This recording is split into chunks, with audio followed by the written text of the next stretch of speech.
आत्मतीर्थस्थाना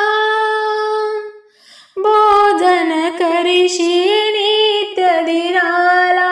भोजन करीशी नित्य दिनाला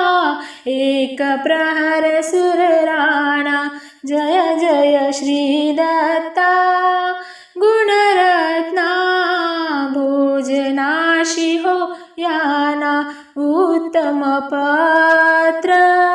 षडरस अन्न विस्तारिले सगुण जय जय श्री दत्ता गुणरत्ना भोजनाशी हो याना उपहार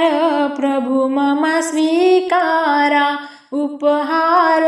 प्रभु मम स्वीकारा द्यावे